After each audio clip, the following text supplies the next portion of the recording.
Welcome to another Caldwell Conversation. I'm April Hedman, Enrollment Director here at Caldwell, and today I have the very special treat of sitting down with one of our fourth grade teachers, Mrs. Lorraine Moore.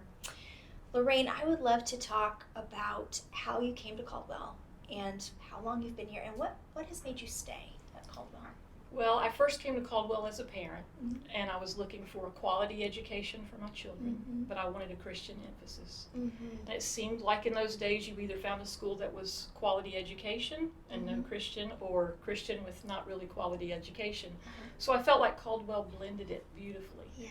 And I remember standing in assembly with Helen Vaughn leading, and I just soaked in everything. I thought, I want to go to school here. And I just loved it. And so then I wanted to become part of the mission. And I wanted to be able to teach from a biblical perspective. So I thankfully got a job in first grade. I spent 8 years in first grade, and then I moved to fourth. And I'm so grateful for that because two of my children have had the opportunity to have you as their teacher. And I say this with 100% just joy and gratitude. You are such a gifted teacher.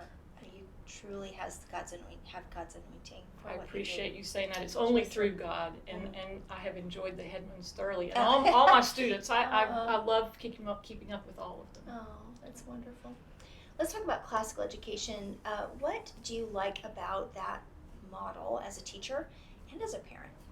Well, it's been unique in that I saw it as a teacher.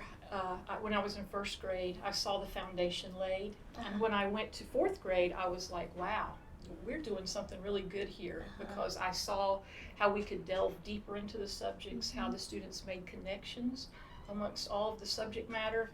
And it's learning about the why rather than just the fact. And so we just can delve into the why behind all of the facts that you're learning and have really deep, wonderful conversations. So it was a great progression for me as a teacher to move from first to fourth to see what we're accomplishing. And then fast forward that to having two children here who graduated well-rounded, able to represent themselves amongst many age groups, many populations. It's just, I think we're doing something really good here, and I've seen it in my own children. Oh, that's so good to hear. We teach the 5 tools of learning as a classical school: how to listen well, read well, write well, think well, and speak well. And I know that you're doing all of those things in fourth grade, but I wonder if you could think out loud with me about how you teach our students to listen well. Oh, wow, listening. We are ever grasping towards listening. First of all, I think about the Bible story with Elijah and how God sent the whirlwind, God sent the earthquake, God sent the fire. But when Elijah was listening for God, he didn't see it in any of those things. He heard it in a whisper. So I try to use the quiet technique a lot in fourth grade by just staying calm, and preloading them, saying, I'm only going to say this once.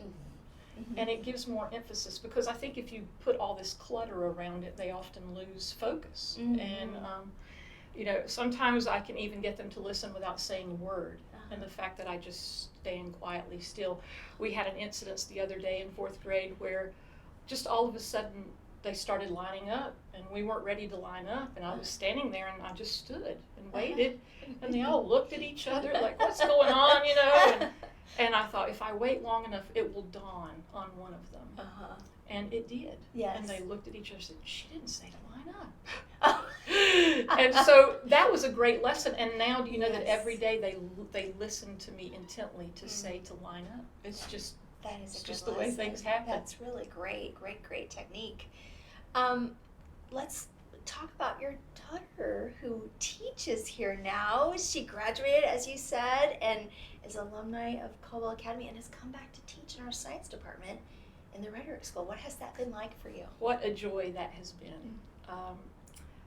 God was in all of that. Stephanie was following a science course of employment. Because of her classes, she could substitute a little bit, and we were in great need of substitutes. Yes, indeed. So I got her on the sub list in grammar school, and when she came, she would leave with this spark in her eye. And I thought, oh, she's got the teaching bug. And eventually she decided that she loved teaching and she wanted to come here. And it's just such a unique perspective because she is pouring into these kids what she received back. I think that's great. That is great. And we get to share back and forth. She'll call me and ask for balloons or glue, and I'll call up there and ask for scalpels and tweezers and things like that. So, and then we get to go after school and have a cup of coffee. Oh. So it's been a blessing What a and a joy. wonderful thing. What a joy. That's delightful. Well, thank you so much for spending this time with me and talking. I really enjoyed visiting with you. Thank you Lorraine. for having me. I love Caldwell. I love what we're doing here. Same. Yeah, thank you. So thank you for all you do too. That's my pleasure. If you would like to learn more about Caldwell Academy, I welcome you to come on campus and take a campus tour with me. But thank you again for joining us for another Caldwell Conversation.